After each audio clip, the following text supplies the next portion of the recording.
What's up, adventure travelers, and good morning from Nha Trang.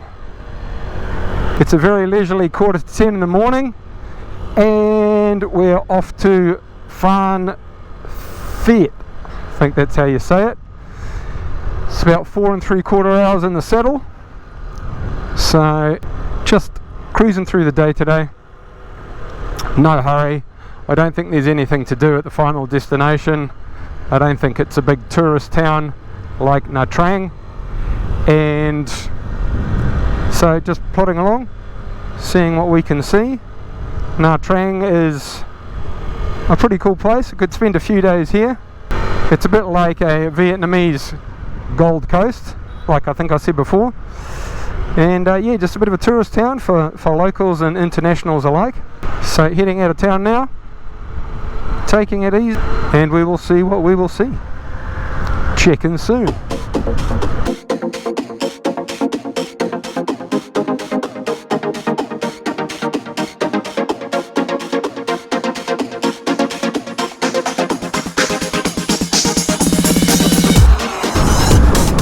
Just coming into another resort town, about half an hour south of Nha Trang.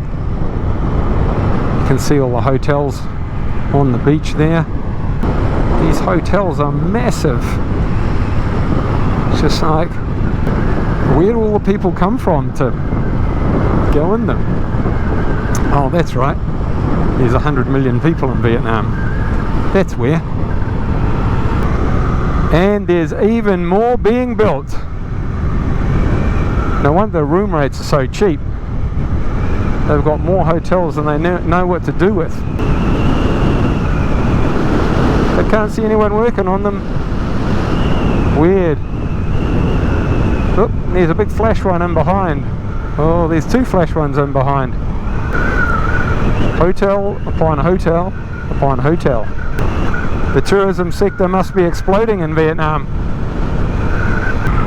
This dude's got a 44-gallon drum cut in half and strapped across the back of his motorbike. I know we've seen bigger loads on the back of scooters, but just goes to show the ingenuity of the Vietnamese people, and they love their scooters. Looks like we're heading into the hills for a bit. Behind those palm trees is some pretty formidable hills or mountains. So I dare say we're up for a bit of country riding. Here we go. There, we got a clearer view. Let's do it!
Secrets from below. Walk with me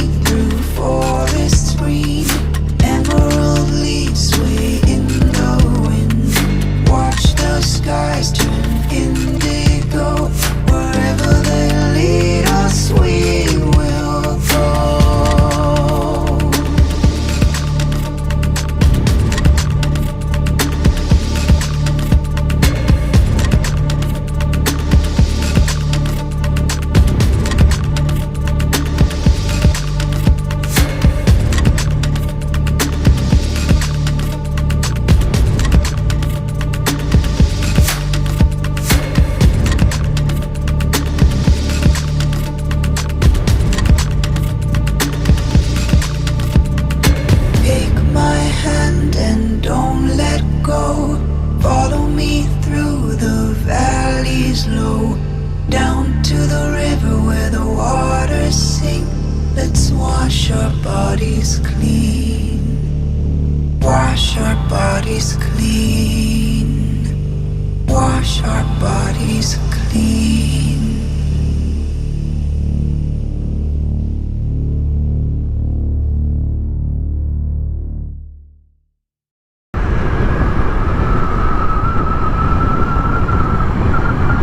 Not far from a fan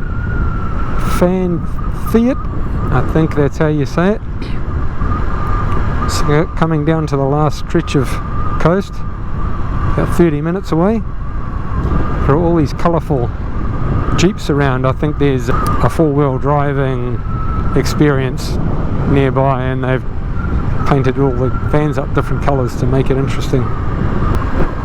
Here's a yellow one. And as we've seen before, just a massive hotel in the middle of nowhere, surrounded by nothing. Why not? What's the point of starting with a small hotel? Just build 1,000 rooms.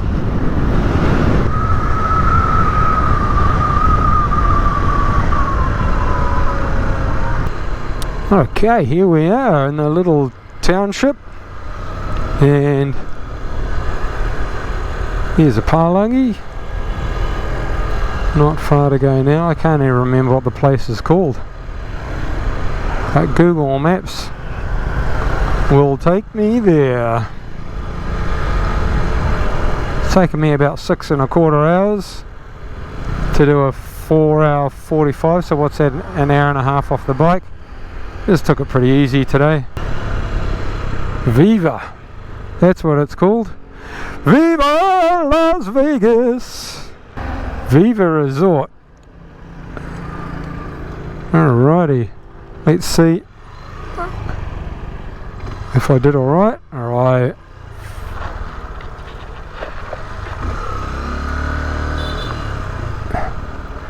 Didn't do alright.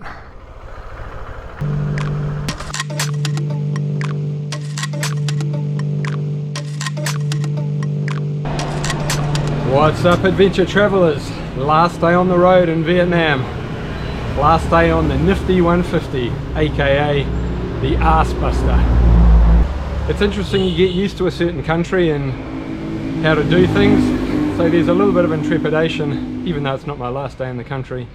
There's a little bit of intrepidation about moving on and having to figure it all out in a brand new country. But anyway, 3 days ahead in Saigon. Off the bike, that'll be interesting, and then on the plane to Indo, where I'll be doing a couple of days in Bali and then picking the bike up in Surabaya. It's not there yet, hopefully it'll be there when I get there, but we'll have to wait and see about the shipping. Anyway, better get the bike loaded up, still haven't got it strapped down, so let's go. And we're off to Saigon! Saigon! Saigon! Wasn't really sure what was going on. Anyway, 5 hours in the seat. It's 9:30 now. 29 degrees. Feels like 49. I'm sweating like I've just run a half marathon, and I've only just got out of bed. Well, that's not true. I've been out of bed for a couple of hours, but far out. It is hot, and it's probably only going to get hotter. But anyway, enough complaining. Last day on the bike, then 3 days kicking around Saigon, checking it out before we jump the plane to Bali. Not sure what to expect heading into the big city, biggest city in Vietnam. I just take it easy once I hit all the traffic and get there in one piece. So, see you soon. Unfortunately, I can't recommend Le Viva Las Vegas. The room was pretty average for the price comparatively, and there was no hot water. And the three things, it doesn't have to be super flash, but it has to be clean, it has to have aircon, and it has to have hot water. So don't stay there if you're in Phan Thiet. Okay, we're 2 hours outside of Saigon, and the temperature has suddenly dropped a couple of notches, and as you can see up ahead, it looks pretty dark and overcast. Does that mean I'm going to get poured upon? Not necessarily, but there's always that possibility. So I may have to pull over and put the raincoat on soon, but I might not. We'll just wait and see. Oh my god, look at this roundabout intersection thing. I was going to talk about the big high-rise in front, but surviving roundabouts is my primary objective.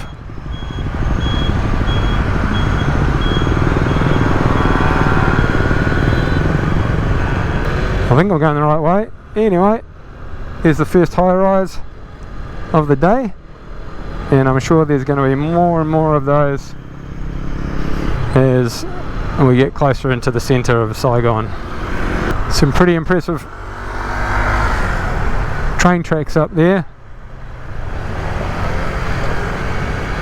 I don't think they're active as yet, but looks like they're going into the city centre, and it's all go in Saigon. Development, development, development. Man, there's trucks everywhere. There's everything everywhere. There's hawkers, there's excavators, there's rubbish, there's people, there's a noise. It's a crazy place, but it's got this pretty flash train line. The one redeeming feature of riding through Saigon is all the other scooters. If in doubt, just follow them. And that's exactly what I'm doing. Man, if Hanoi was a zoo, then Saigon is a bigger zoo. Or maybe it's just as much as a zoo. It's pretty crazy either way.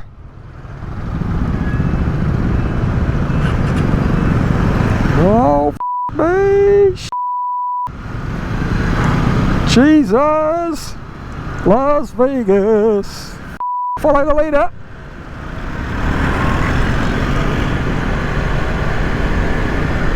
Well, that was a cultural experience to say the least. God almighty. I'm still alive. My two concerns while I was planning this trip was massive cities and not having the right paperwork at border crossings. So far I'm managing the massive cities pretty good, I think. Let's see how I go at the border crossings. This is unreal. Oh, it's come a cropper. Poor bugger. He's alright though. They don't always merge like a zip. Sometimes they hit the ground.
Yeah boy, we made it to the big city.